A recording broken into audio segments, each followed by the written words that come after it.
Well, hello there.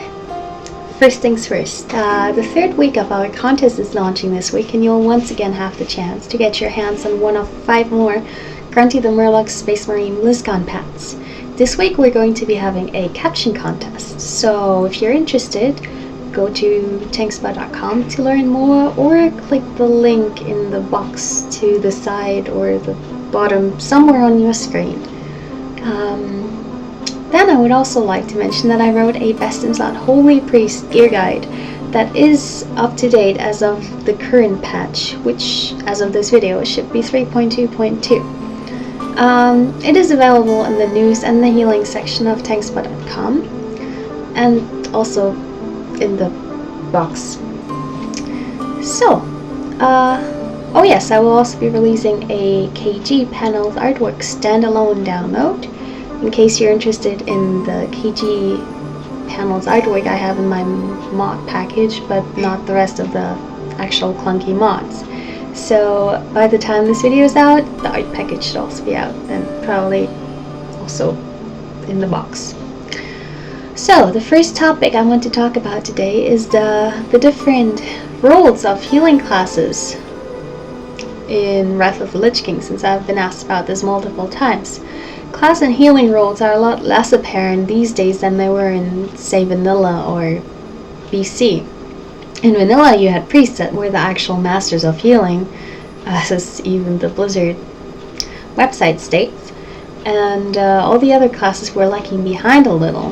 Then in BC, especially in late BC, we had priests and resto shamans that were pretty much the go-to healing choice, and the rest of the healers took a bit of a backseat, and the pretty ornament role was the one they filled the best. But in Wrath, Blizzard's aim has been to homogenize healing classes a little more so that every healing class can fill every healing role. This is more or less successful. It means that while you generally won't see Holy Paladins rate heal, they actually effectively could. They're just a lot more effective at tank healing, so because of their mechanics. So while they're still generally accepted roles, every class can technically fill every role. The roles are a lot less stiff and confining than they used to be. But if your guild is set up in a way that differs from the recommendation I'm about to make, by all means don't let me irritate you. Whatever works for you, and I'm not going to tell you to do it any other way.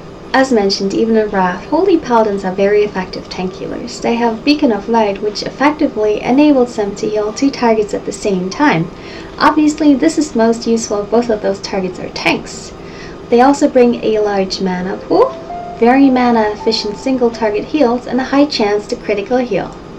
Alternatively, if there are no 2 tanks, or if you have an abundance of Holy Paladins in your raid, Beacon of Light can also be used to tank and raid heal at the same time. This may be less efficient than, say, a Holy Priest or a Druid heals, but it is always a viable option. Resto Shamans were, up until a recent patch, kind of pushed into the role of tank healing, but since Chain Heal got significant buffs again, they now can do either role well. I view Shamans as a true supportive healing class. They can pick up the slack wherever it's needed, so if you need more tank healing in your raid, Shamans can do it, thanks to tools such as Riptide, Healing Wave, Nature's Swiftness, and Tidal Force. And if you need more raid healing, then Shamans can also do it, thanks to Chain Heal and Riptide. Add in their totems and Bloodlust, and Shamans make very versatile and supportive healers. Then Restoration Druids currently make excellent raid healers, as we all know, and they excel at cracking the healing meter jackpot. They're most useful as rate healers in fights where constant damage is taken, such as Valkyrie Twins or Freya hard mode or Iron Council hard mode, as their rejuvenation hot can be applied to pretty much every target in their range, and will heal all affected rate members for a consistent amount of damage. Yes. Then add in Wild Growth, and Druids make excellent rate healers. However, since the addition and much revision done to Nourish, together with the other various HOTS, Druids also make very viable tank healers. Nourish is a very fast and efficient single target heal that heals for more depending on how many HOTS are taking on the target. So, in conjunction with all the HOTS that Druids have, Nourish makes an excellent tank healing tool. Discipline priests are primarily tank healers thanks to their various talents and abilities that increase their healing done to the tank and decrease the damage that the tank takes, and of course their ability to prevent damage altogether. Again though, in fights where everyone is taking constant damage, such as Iron Council hard mode, Freya hard mode, or Valkyrie Twins, these priests make great prevention rate healers and should not be underestimated. To get a better overview of how much Discipline priests actually add to your rate and how much damage they prevent, I would recommend getting damage meters that actually track absorption amounts, such as SCADA, and I'm sure others do by now too. Recount sadly still does not. Then Holy Priests, last but not least, make excellent rate healers. If they wish to tank heal, they're actually much better off just picking Discipline than to make do with the abilities that they have.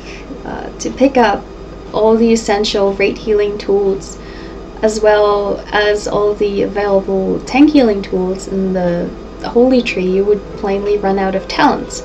So if you're trying to pick up both, either one is just going to lack in efficiency. So I would just recommend picking up all the rate healing talents in the Holy Tree, and should you have to or wish to tank heal, just respec to Discipline. It's what dual spec is for, right?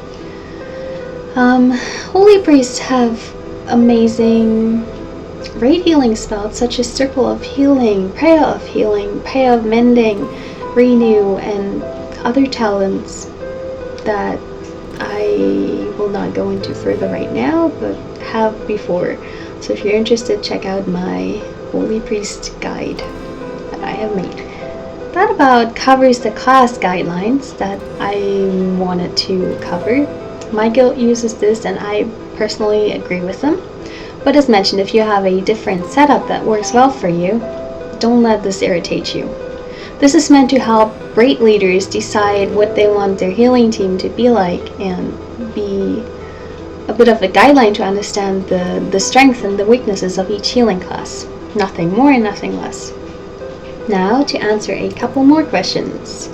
My shirts that I usually wear, obviously not today, but every once in a while, are from jinx.com, and they're very funny, they're very geeky, obviously, that is sort of the point, and if you're interested, go have a look.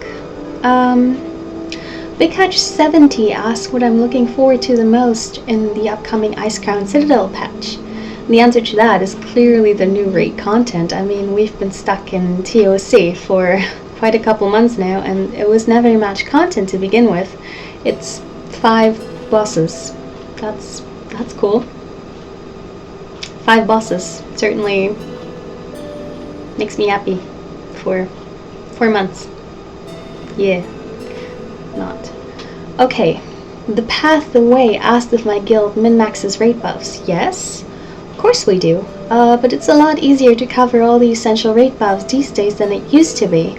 So instead of bringing 5 shamans, you can now bring 1. Cool, huh? So yeah, we usually have a Death Knight and an Enhancement Shaman to cover the melee haste buff. And we usually take an Elemental Shaman and a Boomkin and a Shadow Priest.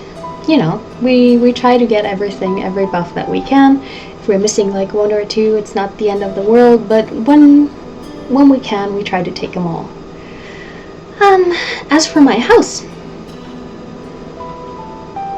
I don't know what you guys are on about. It's clean unless you're a neat freak that can't have a fruit bowl on a table. Weirdos. Yeah, that's actually all for this week. I hope you guys have an enjoyable first few weeks of December.